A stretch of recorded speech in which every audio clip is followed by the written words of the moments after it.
Good morning mga ka-solar. So eto na po yung ating final update sa 120 AH 12.8 volts na LiPo4 battery.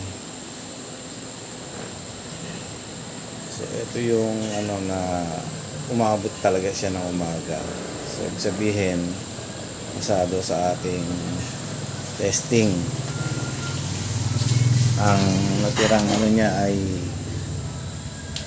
12.8 volts sa load na dalawang DC fan at isang back converter.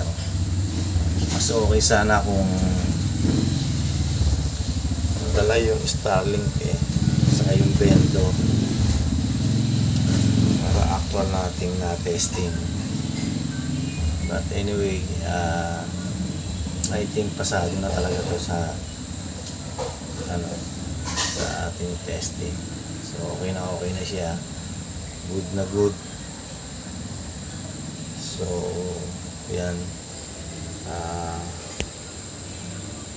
pinatay natin kagabi pa yung ang controller, yung panel. In-off muna natin yan. So okay na siya.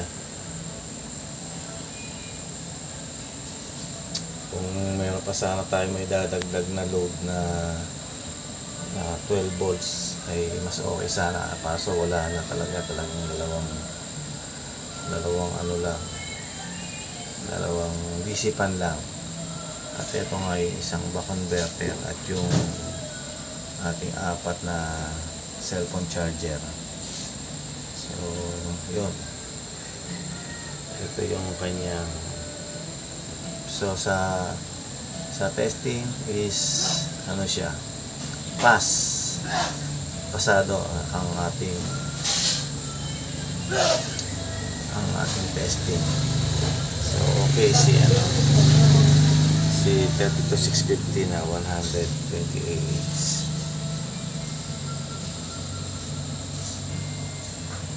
Yan po. Ngayon ay pa rin siya, kumbaga buhay pa rin siya. Bubuhayin pa rin natin kasi kaya naman niya na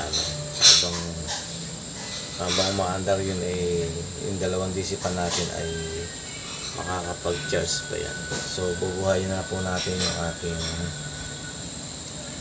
ating panel. Ito po.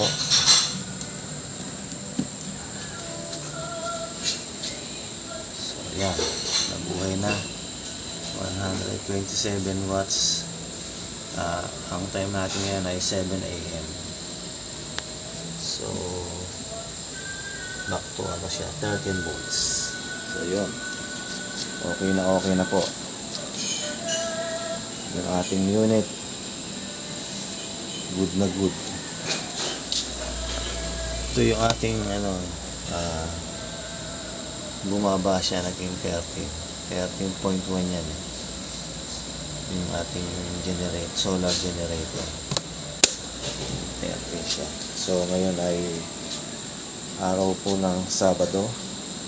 So maganda pa ang panahon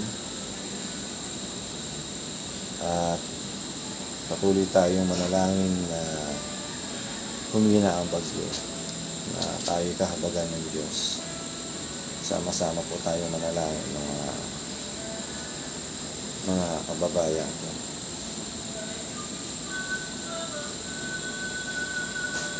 So ito na po ang ating final testing. So okay na sa dalawang load na DC fan.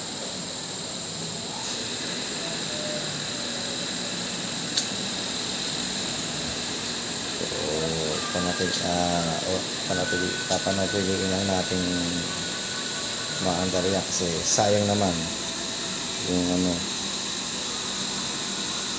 sayang yung harvest kung actually kahit naman naandar yan ay mga full charge pa rin yan, walang problema. Kaya meron pa rin tayong magagamit in case na mag brown out.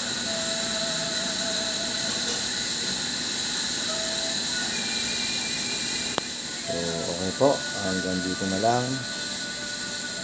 At isang mapagpalang araw po sa ating lahat. And God bless us all.